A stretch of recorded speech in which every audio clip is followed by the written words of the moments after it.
wọ́n ní gist lover àwọn èèyàn sọ náà ni wọ́n la dó Ajéyẹmí orúkọ ẹ̀ gangan Àwílò ni Àwílò in case ẹni tó bá fẹ́ confam Àwílò lórúkọ ẹ̀ Ajéyẹmí Àwílò làwa mọ̀ sí l'Abẹ́òkúta kí ló dé tí mi ṣe lè dó ṣé mi tí mo dó bàbá lérè pàìmọ́ èmi tí mo dó Mr Latin so kí ló wẹ́ stop mi láti dóru Àwílò ìyẹn Ajéyẹmí ọjọ́ tí mo dó Ajéyẹmí ni mo dó Jẹ̀bú ẹbẹ̀ lọ́wọ́ àwọn méjèèjì.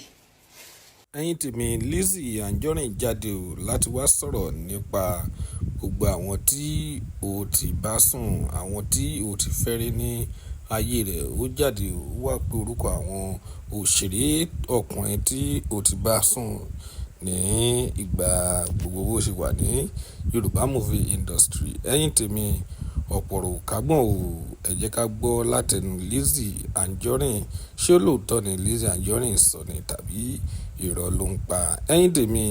ẹ jẹ́ ká gbọ́ látẹnu rẹ̀ nínú fọ́nrán yìí lẹ ti máa mọ̀ tó bá jẹ́ pé irọ́ ni tàbí òótọ́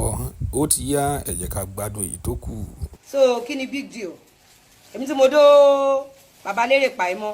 adẹ̀dúpẹ́ pa àníyàwó bàbá lérè pàìmọ́ lára mo dó Latin àníyàwó ẹ̀ lára mo dó Fẹ́mi Adébáyọ̀ àníyàwó ẹ̀ lára mo dọ́dún ládé àníyàwó ẹ̀ lára adúpẹ́ fọlọ́run lórí ìkànnì gist lover ó ti tẹ́ gbàgbé ẹ̀.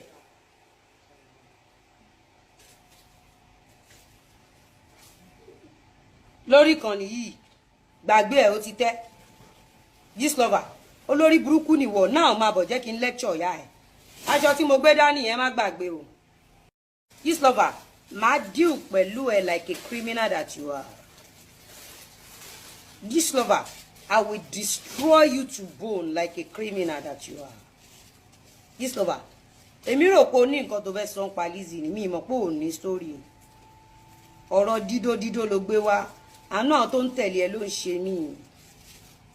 mo máa mú pásìn ẹ lẹ̀ lẹ́nìí tó máa fi sunkún kíkorò ẹ ṣí ẹ ṣó yìí ta ló pa Sàmí Òpósò.